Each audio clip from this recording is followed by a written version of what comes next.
Nobody came to my graduation, not even my own family. 3 days later, my mom texted, asking for $2,100 for my sister's Sweet 16. I sent $1 with congrats, swapped the locks, and that's when the cops showed up. I graduated with honors, but the only thing waiting for me was an empty row of seats. 3 days later, my phone buzzed with a demand for $2,100. That's when I knew my family had finally broken me. The silence in the stadium after everyone left was deafening. I was still trying to process the hollow ache in my chest, wondering how I'd ever get past what happened. You see, my name doesn't really matter, but what does matter is that I spent 4 brutal years busting my rear end to earn an accounting degree. I worked 2 part-time jobs just to cover what my student loans couldn't. I'm 22, and for as long as I can remember, I've been the invisible kid in my family. My parents had me first, then 6 years later came my sister, Brooke. From that moment on, I might as well have been a ghost. Brooke got everything she ever wanted without asking twice. A new iPhone every single year, like clockwork. Designer clothes she'd wear once and then just toss in her closet. Jewelry for her birthday, Christmas, and random Tuesdays because Olivia, my mother, saw something sparkly at the mall. Meanwhile, I wore the same 3 pairs of jeans through high school and worked at a grocery store from the day I turned 16, just to have gas money. When I told my parents I got into college, Olivia said, "That's nice, honey." And then immediately asked if I could pick up Brooke from dance practice. When I explained I'd need help with tuition, Robert, my father, looked at me like I'd asked him to donate a kidney and just said I should apply for scholarships. I did. I got a few small ones, took out loans for the rest, and worked 30 hours a week at a campus bookstore while juggling my classes. I never asked them for money again after that conversation.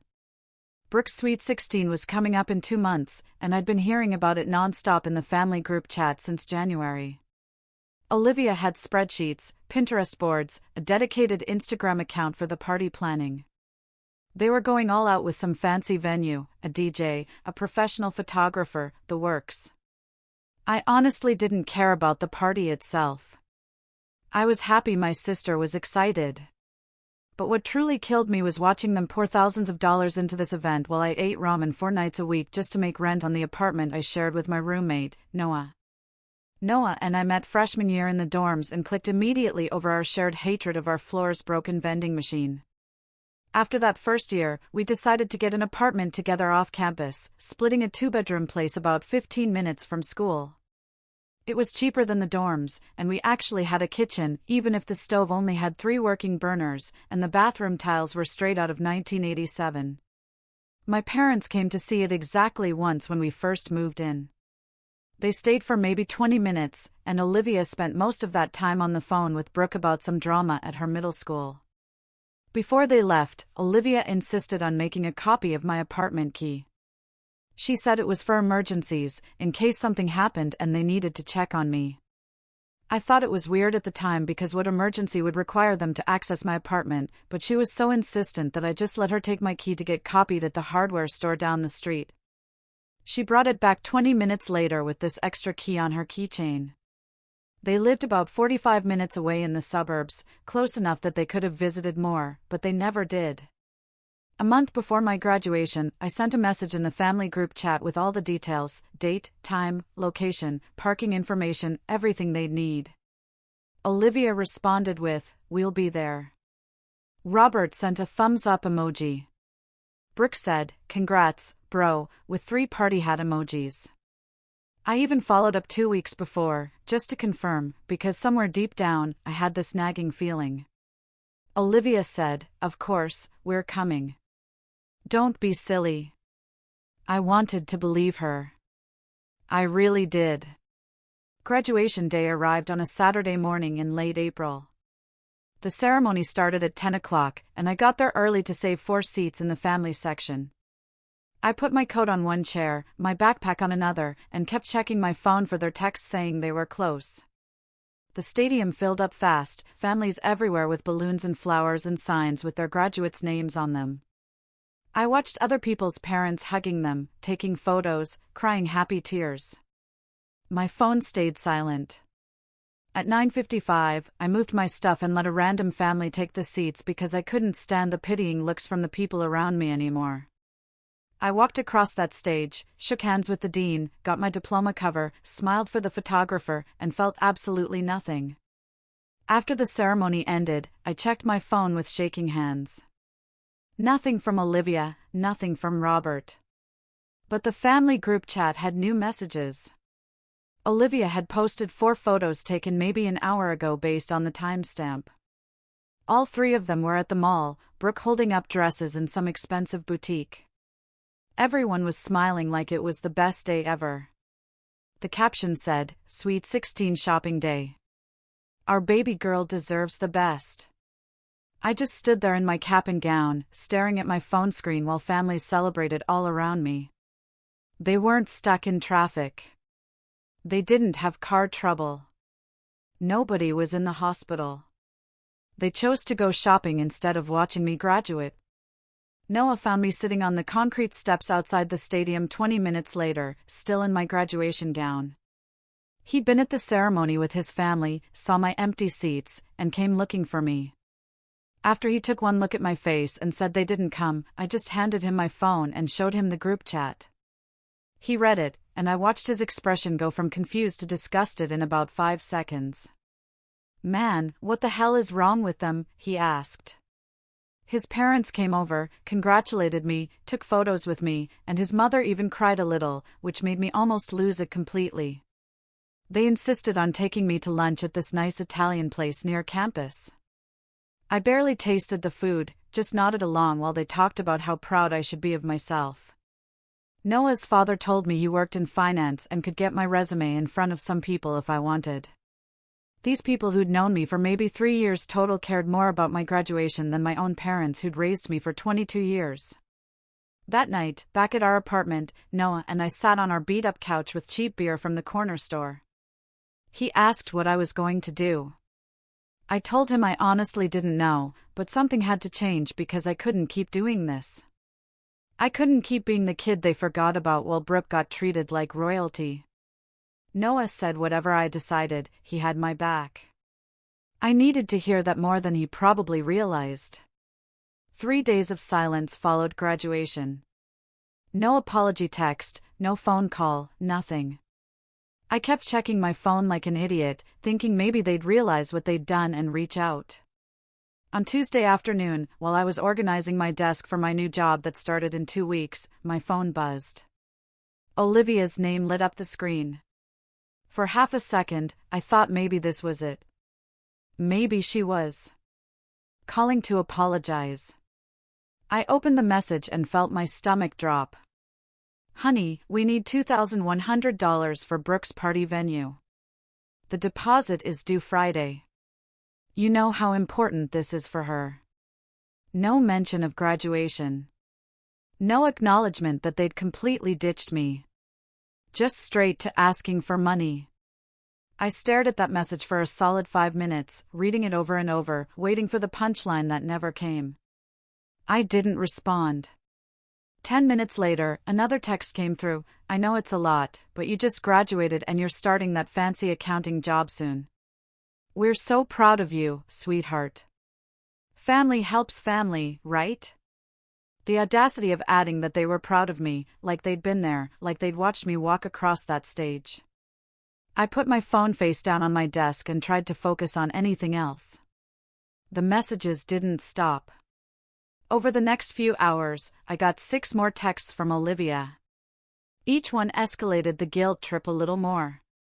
She brought up how much they'd sacrificed raising me, how they'd always been there for me when I needed them, how Brooke looked up to me and would be devastated if her party wasn't perfect.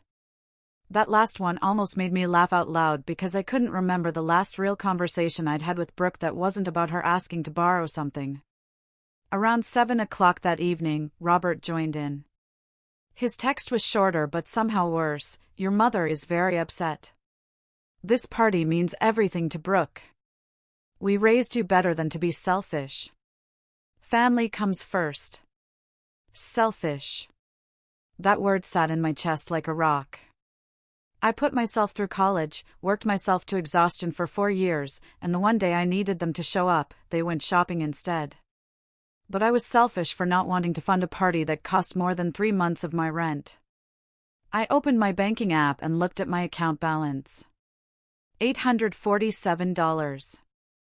Rent was due in 2 days, and I had maybe $200 in my budget for groceries and gas for the rest of the month. My money was stretched thin, covering just the basics of keeping myself alive. Even if I wanted to help, which I absolutely didn't, I couldn't afford to give them $2,100. I couldn't afford to give them $100.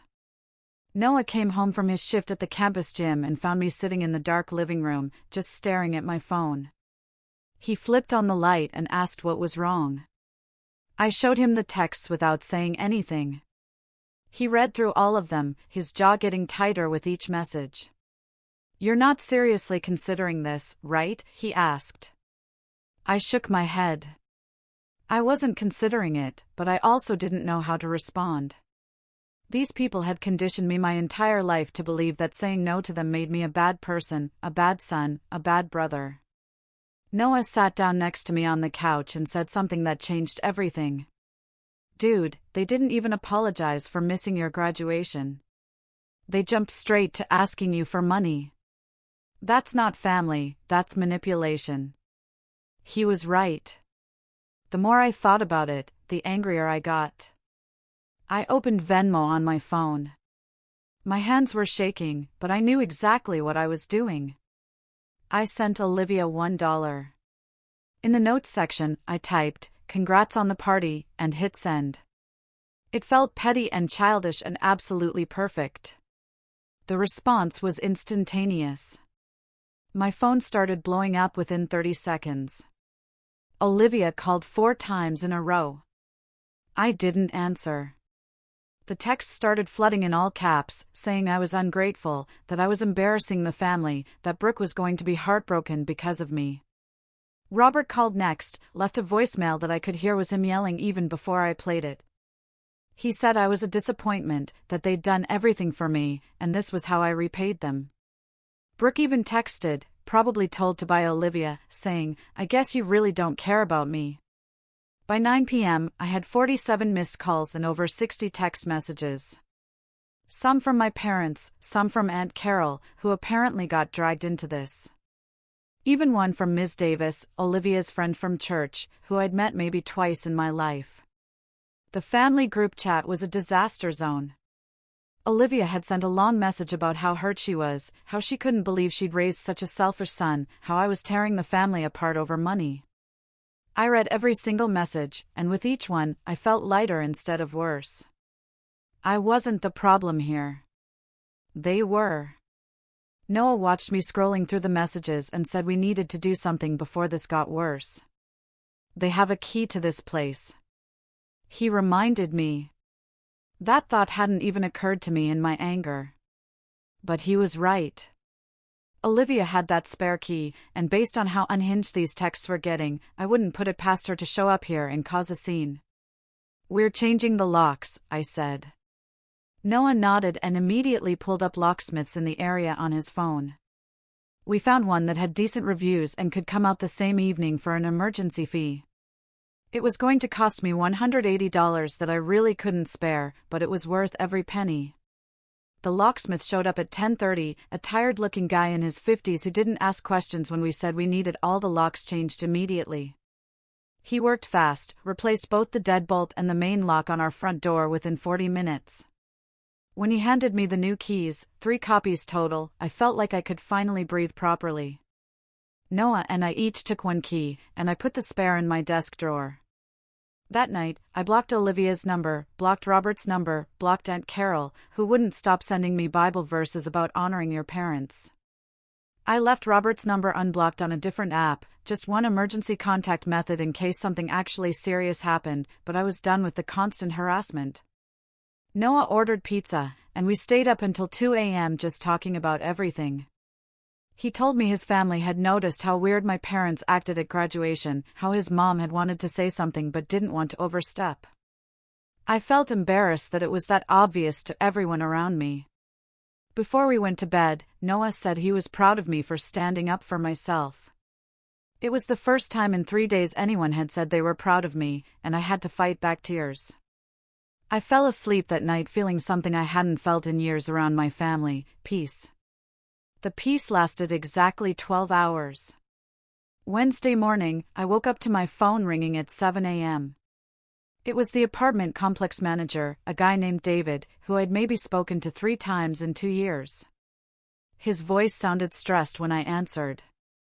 "Hey, I'm really sorry to bother you this early, but there's a situation at your apartment. You need to get here as soon as possible." I was still half asleep and confused because I was literally in my apartment. "What do you mean?" "I'm home right now." David paused. "No, I mean outside your door. There are some people here claiming they're locked out and they called the police." My stomach dropped. I threw on clothes and told Noah what was happening. We both rushed out of the bedroom to our front door. Through the peephole, I could see exactly what I'd feared: Olivia and Brooke standing in the hallway with 2 police officers, and about half my neighbors had their doors cracked open watching the drama unfold. David stood off to the side, looking deeply uncomfortable. I took a breath, unlocked the door, and stepped outside. Olivia's face was red and blotchy like she'd been crying. The second she saw me, she started up again. "There he is, officer. That's my son. He changed the locks and won't let me in. I have medication in there that I need." It was such an obvious lie that I almost laughed. She'd been in this apartment exactly once in 2 years and had never left anything here. One of the cops, Officer Jenkins, an older guy with gray hair and a tired expression, held up his hand. "Sir, can you tell us what's going on here?" I nodded and tried to keep my voice calm, even though my heart was pounding. "This is my apartment. I rent it with my roommate, Noah. These are my parents and my sister. My mother made a copy of my key without my permission last year, and yesterday I had the locks changed. She's never lived here and has no legal right to access." The younger cop, Officer Miller, a woman who looked maybe 30, asked if I had any documentation. I pulled up my phone and showed them photos of my lease agreement that clearly listed only Noah and me as tenants. I also showed them the receipt from the locksmith with yesterday's date and timestamp. Olivia interrupted loudly. "That doesn't matter. I'm his mother. He can't just lock me out like this. I need to get my things." Noah had come outside by this point and backed me up. "They've never been on the lease. That spare key wasn't authorized by the landlord or by us. My name's on the lease, too. And I can confirm they don't live here." David finally spoke up, though he looked like he wanted to be anywhere else. "I can verify that I have their lease on file in the office. It's just these 2 young men. Nobody else has ever been listed as a tenant." Officer Jenkins looked at Olivia with an expression that suggested this wasn't his first time dealing with a family drama call. "Ma'am, do you have any documentation showing you live here or have legal right to access this property?" Olivia's face got even redder. She started going on about how she'd raised me, how she'd sacrificed everything for me, how I was being ungrateful and cruel. She demanded that I at least give her money if I wasn't going to let her inside. That's when it clicked for the cops what this was really about.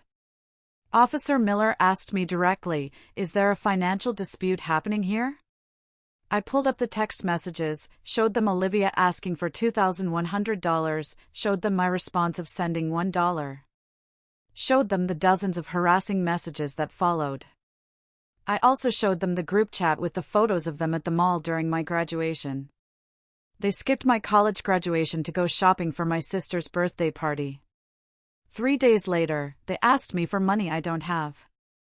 When I said no, this happened.